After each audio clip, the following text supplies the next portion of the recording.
With the pipetting mode selected, start by adjusting the values to your needs.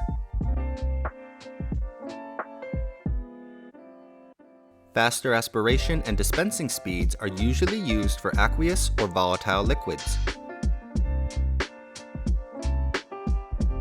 Slower speeds are recommended when pipetting viscous liquids or cell cultures.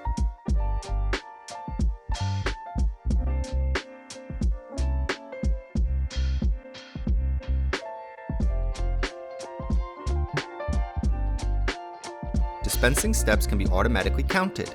You can activate the feature in the Options menu.